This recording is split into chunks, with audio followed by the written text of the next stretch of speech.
Hello and welcome to Encounter. This is your weekly personality program designed to bring to you notable personalities in the country who have distinguished themselves in their various field of endeavor and their achievements.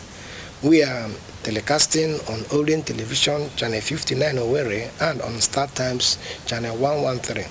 Today we have a special guest, a writer, a poet, a publisher, and a consultant in Homeland Security, Public Administration and Human Capital Development.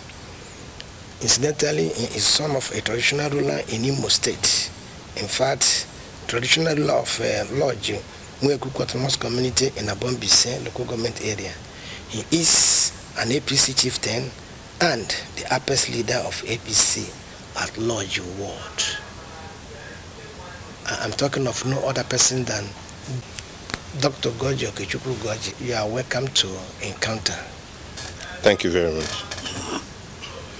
With me to encounter our guest today is a notable journalist from Statesman. In fact, he is the entertainment editor of Statesman newspaper, Mr. Steve Ugorji. Steve, you are welcome to the program. Thank you very much. Without wasting time, let's move straight to the program. Dr. Ugorji, you are from Imo State. Yes, sir. In a few days' time, Imo State government will clock in 1 year in office, this present administration. I would like to know, how do you see this administration in Imo State? Well, thank you very much. I'm happy to be here, and thanks for having me on your program. In answer to your question, the first thing I would say is that as an APC member, and I've been a member of APC now for over 6 years, as an APC member, I'm happy to see an APC government in Imo State.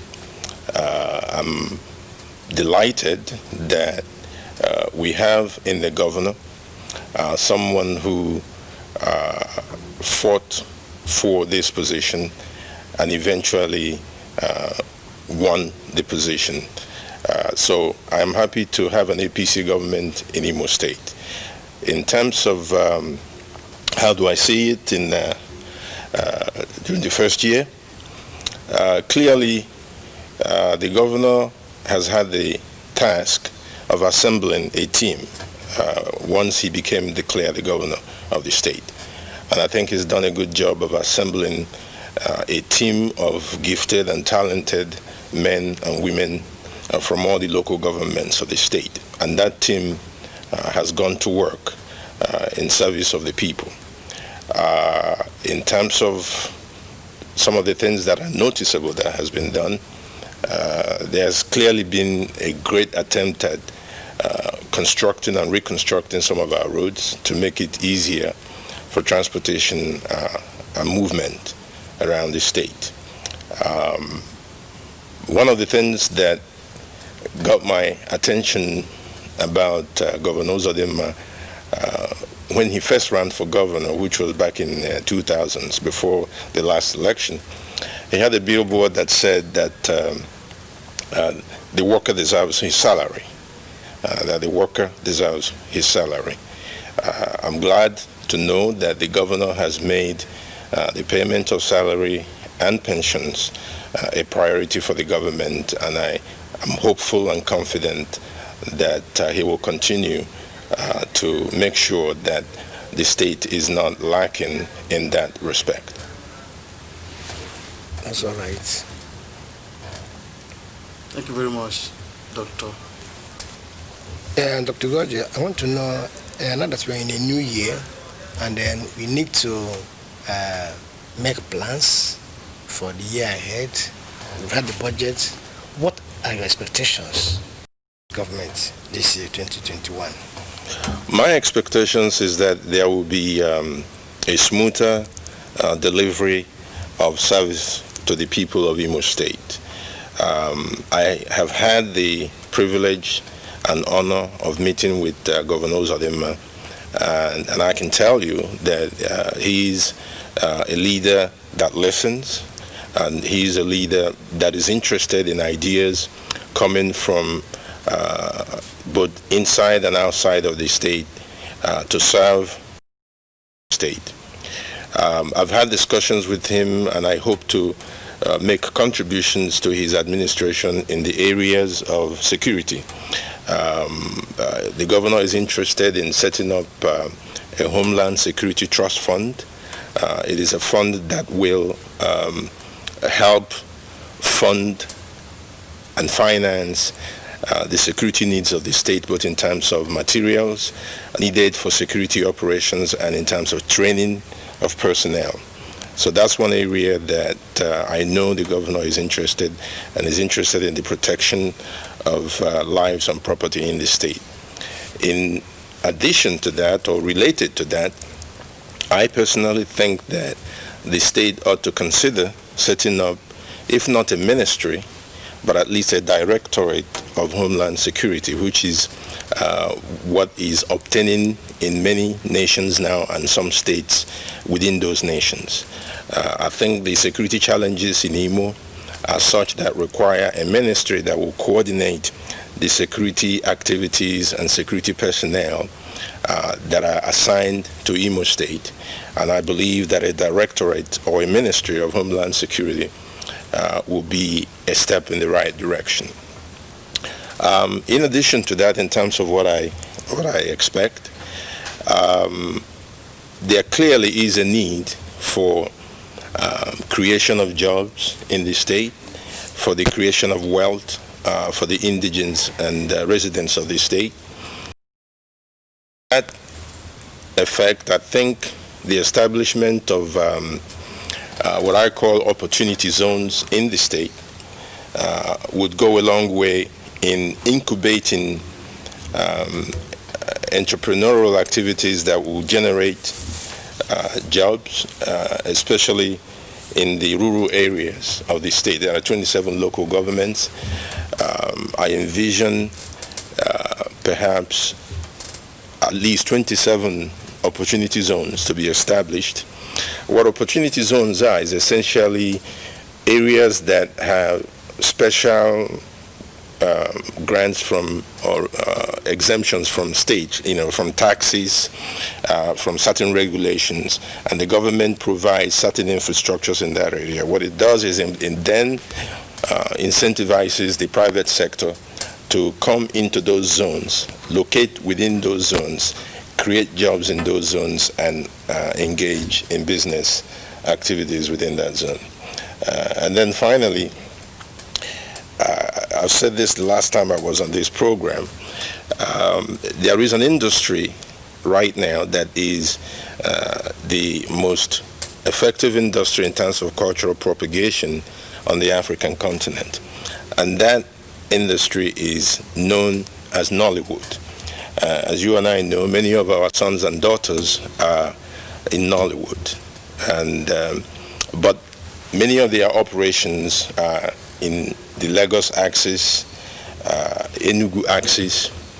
I think, given the talents we have in Nollywood that come from Imo State, it would be a good idea for the governor and the state to consider setting up a Nollywood village somewhere in Imo State with the kind of infrastructure that will attract these talents away from Lagos and other areas, so that they can do and ply their trade with a little more ease and support in Imo State. When you do that, you bring these professionals back to the state.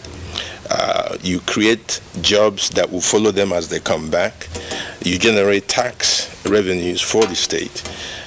So that's an area also that I would like to see if the government would be interested in doing that. Yes, it appears that the 2021 budget is budget of wealth creation. Right. Wealth creation. Correct. You have mentioned a little about wealth creation and job creation in Nollywood village, establishment in Imo State. What other areas do you think we can also have job opportunities?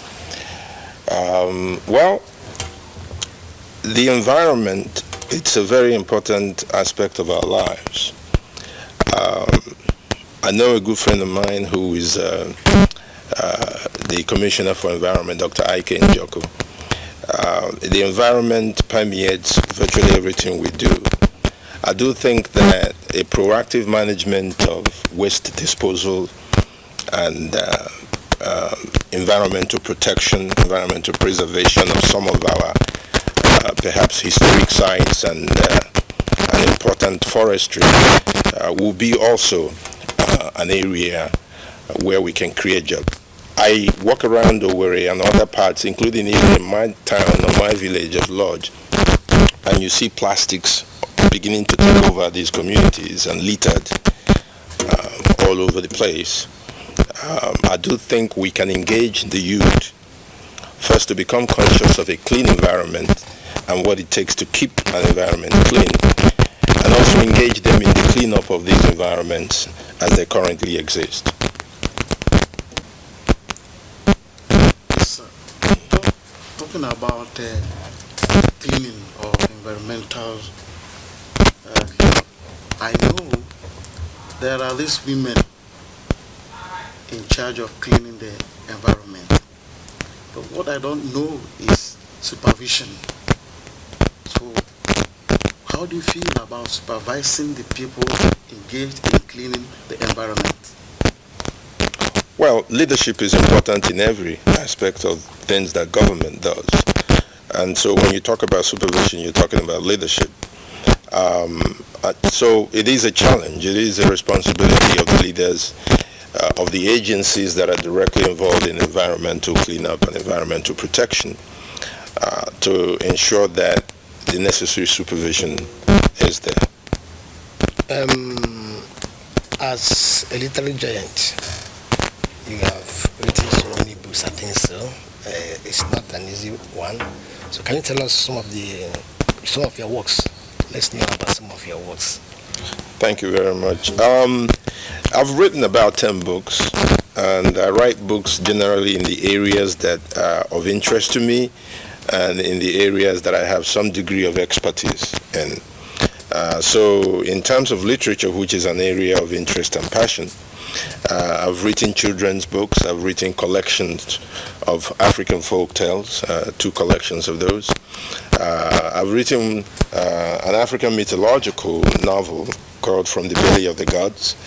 And From the Belly of the God is the one that is in script mode that some folks in Nollywood are interested in producing as a movie. On the scholarly front, I have an interest in homeland security. So I have a book out called Securing the Homeland. And then I have an interest in human capital development, essentially human resources management. So I have a book in that area as well. In the Igbo language, or the culture of the Igbo, I have collaborated with Professor Nabihe, Chigozie Brighton Nabihe, who's at the University of Lagos, to put together a collection of over 3,000 Igbo proverbs and that are translated into the English language, and that is called, the title of the book is Ilu, African Proverbs from the Igbo World. And so that's about that. Then in poetry, you introduced me as a poet. I had just published my first collection of poetry. It's titled She is Eternal and Other Poems.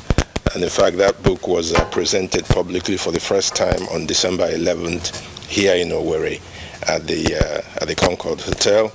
And I had the honor and privilege of having Professor Ibrahim Gambari, CFR, as the chairman of that occasion. As you may know, Professor Gambari is the chief of staff to President Buhari. That's all right. It's not easy to bring such people to Imo State. Now, with this your connection with the Aso Rock, to say, so how will Imo State benefit from it? Because power is over there. Well, first of all, the number one citizen of the state, Governor Hope Uzodinma, is connected to Aso Rock. He's quite well respected in Aso Rock, And in terms of benefit, his relationship to Asorok and the fact that it is an APC government in Imo State with an APC government at the federal level, that's the first level and perhaps the most important connection relative to things coming to the state from the federal.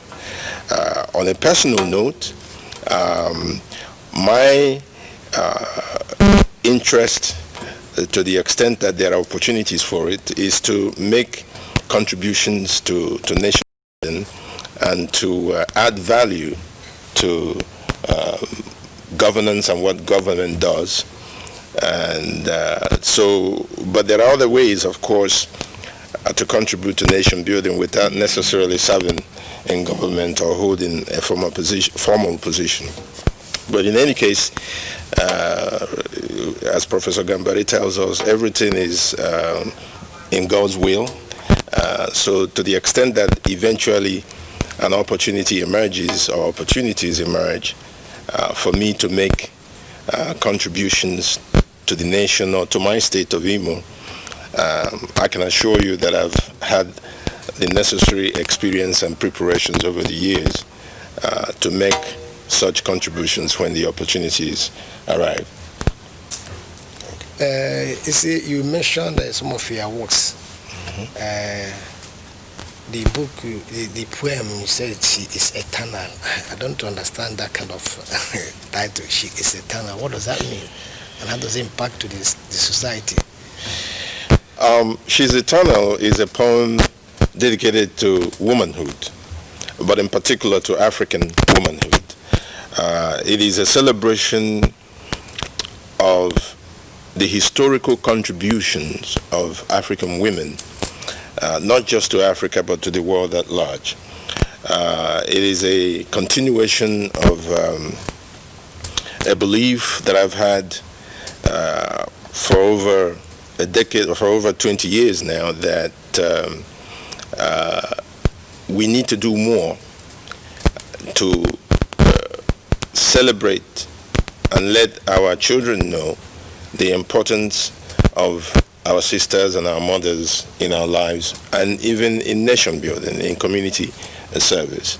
So I had a book once called The Sunrise Daughters, which is a biographical work of some of the notable Igbo women that have served this nation and served Africa and served the world at large. In this book, She is Eternal, I essentially say that life as we know it and the human experience as we know it emanates by and large from women, and that for as long as we have children being born, then women are eternal, they are forever. That's essentially what the book is about. That's all right. Thank you very much. I want to... Doc, I am persuaded to ask you one striking question about this, your book. Is it inspired? Were you inspired to write these poems, or you just gaze and you begin to write? Yeah, a lot of the work I do is inspired. It's inspired by, especially with respect to the poetry, it's inspired by the experiences I've had with our sisters, with women in general, both as my mother, my sisters, and my wife, and others that I've met as colleagues at the workplace. So yes, if you see the poem She is Eternal itself, apart from descriptives about women, it also goes into some historical mention of some of our sisters and mothers who have, over time, contributed to our emancipation as a people, from Winnie Mandela to the late Dora Akunyili to Chris Anyanwu and others. Without mentioning their names in the poem, if you read the descriptives of these women, including the Aba Market women, you get a sense of who I'm talking about in these poems. So yes, virtually everything that I write is inspired. That's all right. As you're writing this thing, is one thing to write another thing for people to read what you have written. Correct. But I don't know whether you are aware that the reading culture is gradually being eroded in the country generally. Many, they use now think that what is the problem now is making money at all costs. Emphasis is now placed on materialism. So how do you think that reading culture among the youth or generally in the country will be revived? Well, there's nothing wrong with making money. I don't know about making it at all costs though, but there's nothing wrong with making money with a value system that respects honor and dignity and integrity. In terms of the reading culture, it has to start from the home. The first teachers of all of us, the first teachers of any child, are the parents of the child. And so when parents start at home to encourage the reading of books by buying books and making books available, when parents start at home celebrating books by rewarding their children about reading books and then telling them about the books they read, or write some essays for their parents about the book they read. When they do that at home, a child will inevitably grow up with an interest in books. That's what happened to me. I was introduced to books very early in life by my parents. My father was a teacher, is now retired. My mother was a nurse, now retired as well. They introduced me to books early, and I grew up finding books, frankly, as the most important things to me. The best gifts I give to friends and colleagues is books. That's what I usually buy for folks as presents, in addition to whatever else I give. But books are central to my life, and I have a passion for that. So yes, it has to start at home. Our institutions, of course, also have to encourage the reading of books by making books not just available but also affordable. In terms of affordability, that's where governments can come in and NGOs can come in to help and facilitate the publication of worthy books for our children to read. Even in the technological, the advance in technology that we have now, where students and children can get books online. By that I mean on their phones, on laptops. There again, those who are responsible for our children, the parents and the teachers, should model for them an interest in books, especially when those books now become available online instead of in print. See, this online of thing, SMS, WhatsApp, has made people no longer write correct sentences, correct spellings, anything goes now, and then the children are imbibing it. Get some people now who are parading certificates, they cannot do it. It's quite embarrassing. It's an embarrassing situation. I remember, as you mentioned, during our own time, when we were secondary school, during holiday, you will be asked to give summary of 7 novels you read. 7 novels. You come out, you give the summaries, page by page, right. All the books you read in literature. Then in Bible knowledge, so all other things, you also, during holidays, right. Then when you now come back to school, you continue in that way. Right. But now that culture is gradually being eroded. Nobody even, in fact, I suspect you are among the people who are writing love letters in those days. Of course. Absolutely. Of course. Nobody is doing such a thing now. It's no more, That time we were encouraged to write letters so that we improve on our writing skills. Right. Yeah. So, yes, but now. Yeah, communication, or the ability to communicate, especially in writing and also obviously orally, is very important in every profession. And so the institutions from elementary to university that are responsible for grooming our young people need to place emphasis in being able to communicate well and communicate in standards form. I understand what you mean by WhatsApp and all these creating bad habits, as it were, in some of our young people today. I know there is a nephew of mine who went to law school, and when he writes me, he writes in those shorthand things, and I say, wait a minute, I need to see evidence that the law school you went to actually, went through you. Of course. So he has now resorted to writing full sentences when he communicates with me. So we need to encourage that because habits form, and if you don't encourage the good habits, the poor ones will take over. Because the government is not making serious efforts. I think here we do e-learning, so that even though you are at home, listen to the radio or watch television, you will not be taught. You watch what is happening and then get into that and then follow. So actually, I'm glad you brought up e-learning. One area that I also think the government can help our educational institutions is in establishing what is known as virtual or digital libraries. Digital or virtual libraries are libraries, the collection of books, videos, educational videos, and other items that are stored in digital form, and to which individuals, institutions, government agencies, businesses can subscribe. And through a computer portal, you can access documents, scholarly works, books, educational videos around the world to the extent that those items are licensed to that virtual library.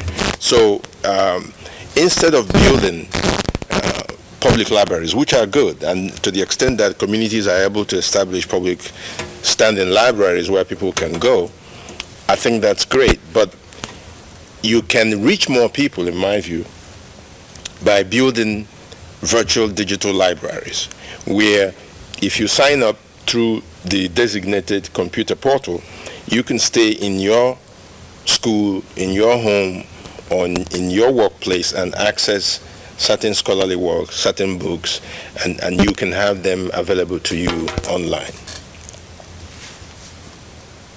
that's it. You're quite correct. But at the same time, most of the people are not accessible to the laptop and other things that will be of use to them. So what is your advice on the need to have this computer training in schools from primary school?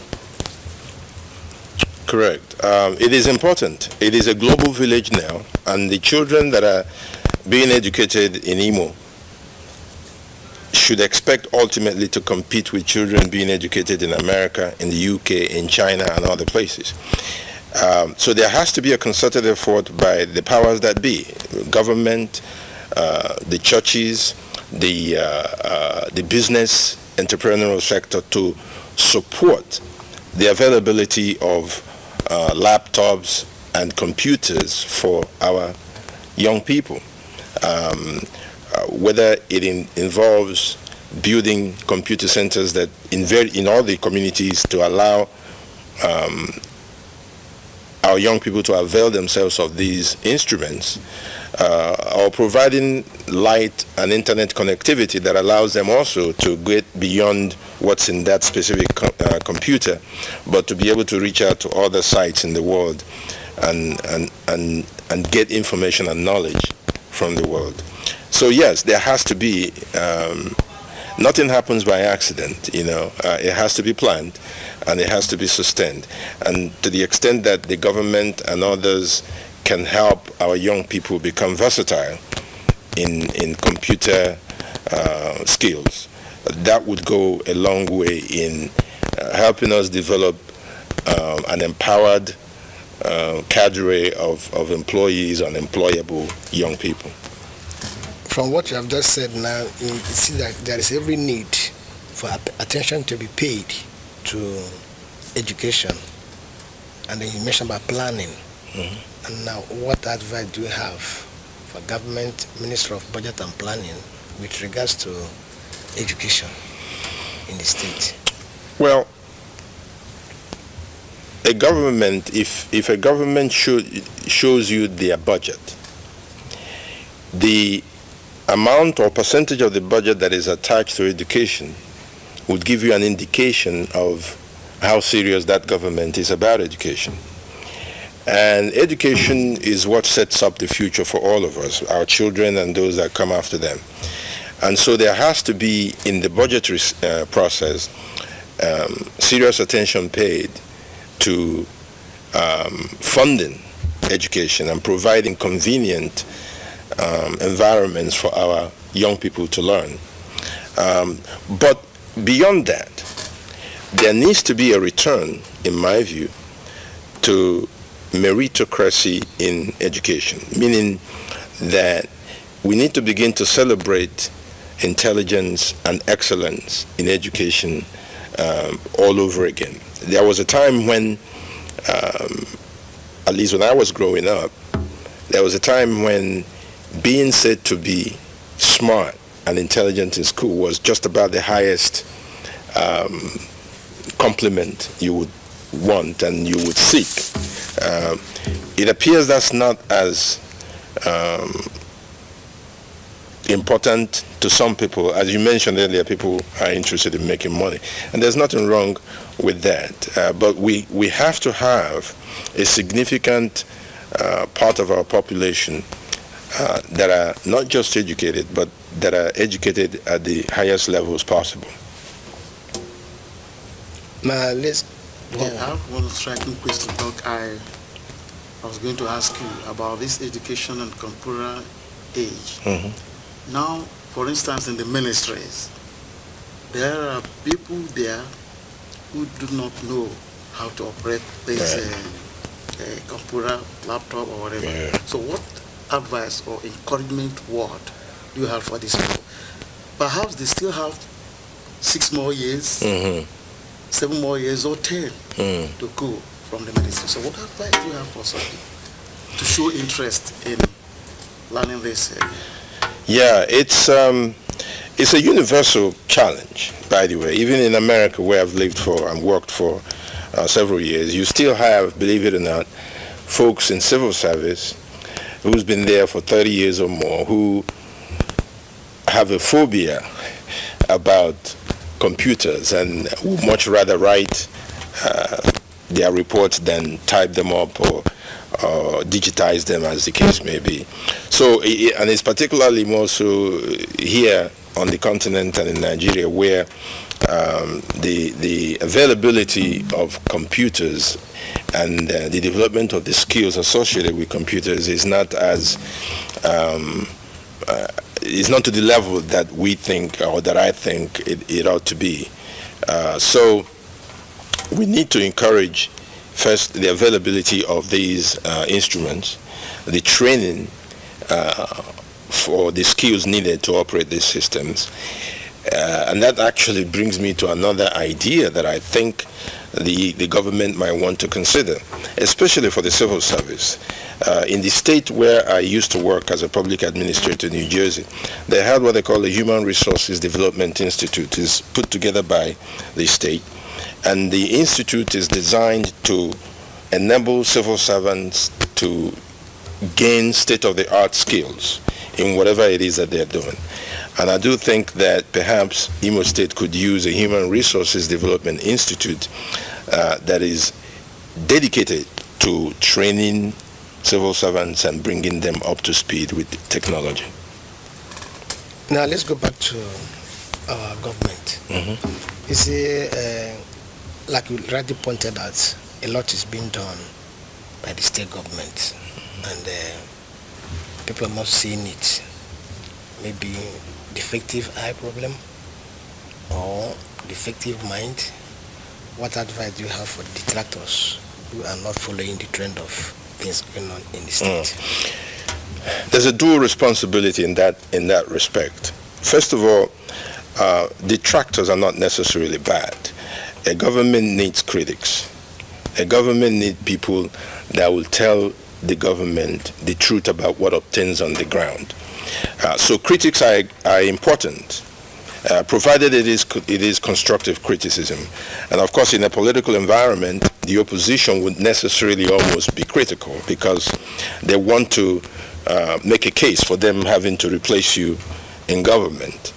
But on the part of government, however, there needs to be a strategic public relations effort that is designed not only to let the citizens know what government is doing and what government is achieving, but that is also designed to present a positive and favorable image of government and government officials.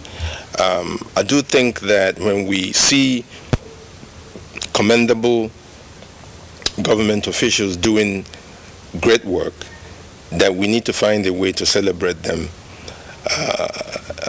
not just to praise for the sake of praise, but to identify results that are effective in the service of the people and celebrate them. In other words, you are taking off good public relations. Right. And now we have local government, what do you call them again?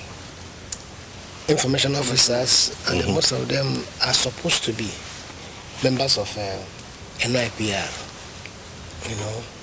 So what is the challenge you have for them so that they get down to the grassroots with the actual thing that is happening in government and let the people know exactly what is happening? Right. Well, again, one can provide information in a manner that is not strategic. What I recommend is strategic public relations, meaning it has to be, the information provided has to be goal-oriented. Among the goals is proper and accurate information of the masses about the efforts of government and truthful information about the efforts of government.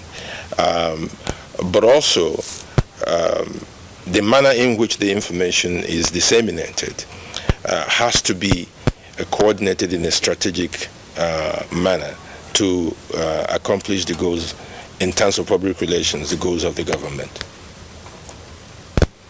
You see, most of the time, somebody had to say that the number one prisoner in any state, in any government, is the governor. And then who imprison him, they say, is the people around him. They build a high wall around him and feed him with what he wants to hear, right, and not the truth. Right. So how do you counter this? Well, that's exactly what I mean by having a coordinated strategic approach to public relations. Yes, that issue of insularity of a leader, whether it is at the state level or at the national level, being isolated and surrounded by praise singers as it may be, is not in the best interest of leaders. So leaders must make an effort to go beyond their circles of advisors, to find grassroots connections that gives them information about what's actually going on ground. And these people do not have to necessarily hold positions.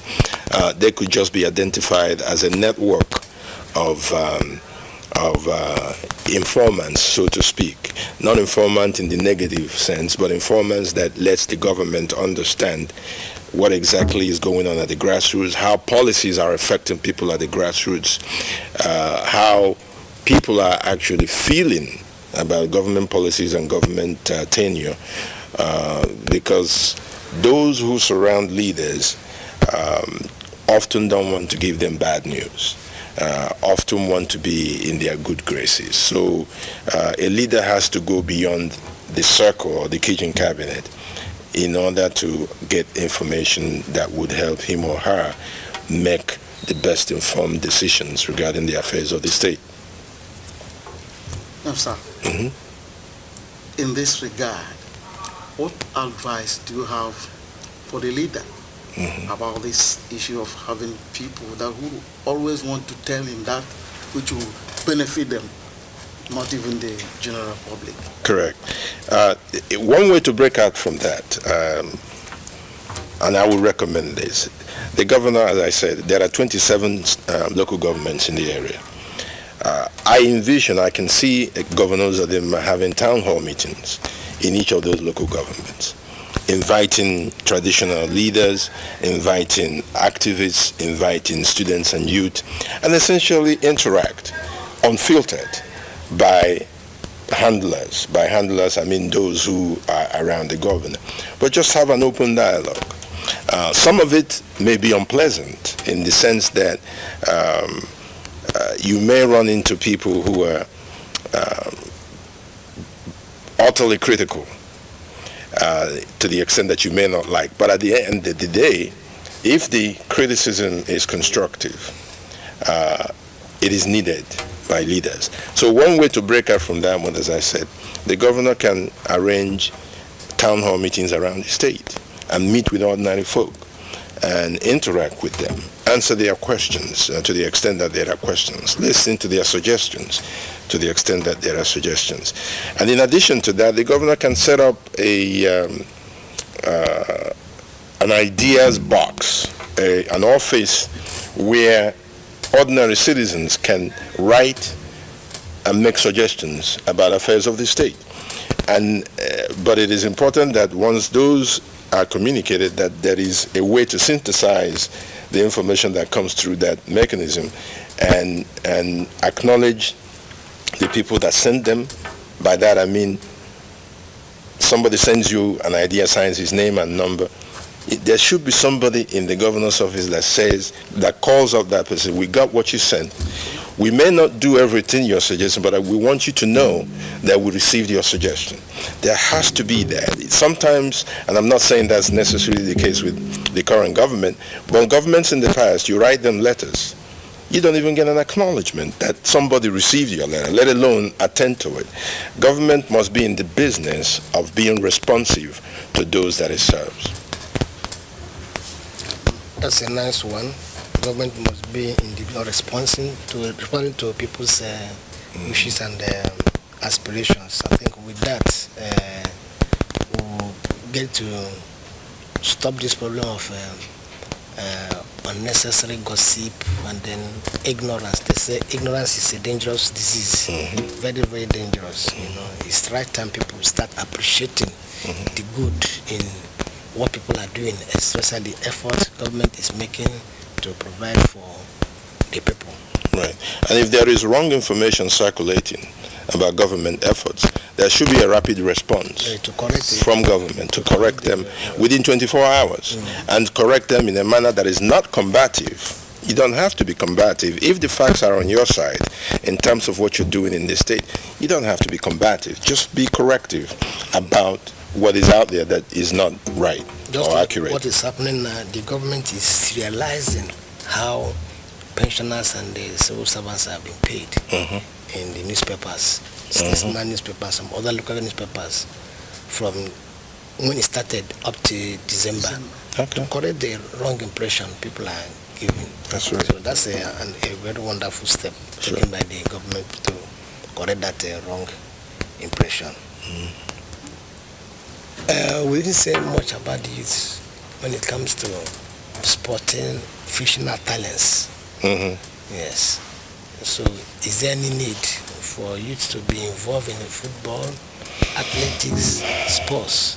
How do we encourage them so that you can get the talents who will become? Yeah, I think youth should be involved in everything, including sports. Sports not only builds character, but these days sports is also can become a good career for some of those that are talented and gifted in those sports activities. So yes, again, I have a foundation that is called the OFO Foundation. OFO stands for Organizing for Opportunities, and one of the central things we do in OFO is to provide opportunities for youth to either volunteer for community service or provide encouragement for them in forms of scholarships to enable them pay school fees and buy books, and also provide support for those of them that want to be entrepreneurial, meaning we provide some seed monies for some of our youths to pursue certain defined businesses that they propose to the foundation. So yes, we need to support our youth in any way we can. You mentioned that our governor is a leader, a listening leader. Correct. A man who listens. Right.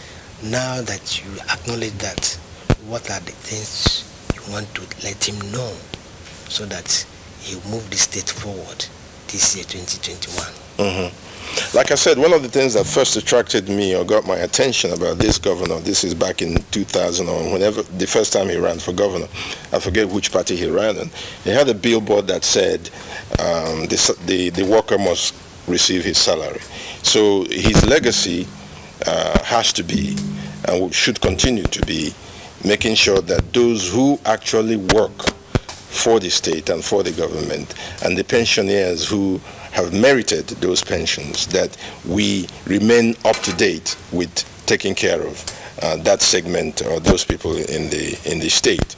I've mentioned that Homeland Security needs to be emphasized in a couple of ways. One is the one he has shown interest in, which is the establishment of a Homeland Security Fund in the state, and also one that I'm proposing, which is the establishment of either a ministry or a directorate of Homeland Security that will coordinate the Homeland Security affairs of the state, and also coordinate with our sister states, especially the states in the eastern region. I've talked about being able to attract and lure Nollywood, a very important industry now, lure them to Imo State, where we can have a significant number of their productions take place here, but that will require providing certain infrastructure, which I propose will be in a Nollywood village somewhere here in Imo State. In terms of education and supporting the educational sector, the adequate reward for teachers and adequate training for teachers needs to be something that the state emphasizes. And then the establishment of what I mentioned earlier, a virtual library. It's not a brick and mortar kind of library, but a virtual library that is essentially hooked up to a computer system to which somebody can subscribe and be able to have access to scholarly works, books, and other items that are in the educational field. So those are some of the areas that I would advise the governor on. And then there are certain things in the strategic public relations that I mentioned with respect to how government does what it does and why it does what it does in a manner that not only informs the citizenry accurately, but also makes the government look good in the public relations arena. Yes, sir. And thank you for that. I also want you to advise the people of the state in terms of followership. Right. Clearly, yeah, you're right. Now, I have been of the opinion that Imo State is probably the most sophisticated citizenry in terms of political astuteness over the years. We've had experiences in Imo State where the citizens rejected an incumbent governor, even with incumbency. So we've had a sophisticated citizenry here in Imo State. But effective leaders also need effective followers. Followers who will tell them the truth, followers who will sometimes criticize constructively, and followers who would encourage and celebrate leaders when they have done great work for the people. So yes, it is important. They say sometimes you get the leader that you deserve, to the extent that you remain engaged with the public space. By that I mean the citizens remain engaged with what government does and how it does it. Then it is important for our citizens in Imo State and in Nigeria to not only be informed, but to stay engaged. On that note, I think we should call it a day in this program, and then if you are given opportunity, you will talk, and people keep on listening. Right. And then you want to have people like you who will always talk intelligently and then motivate people, and then teach and train people as well. Right. So I want to thank you for that. On that note, dear viewer, I want to thank Dr. Ugorji for coming to this program. Doctor, thank you very much. Thank you very much. It's been a pleasure, and you guys have been great hosts. And I also want to thank my colleague, Mr. Steve Onwebuchi from Statesman. Steve. Thank you very much. Dear viewer, I want to thank you for being out there and watching patiently.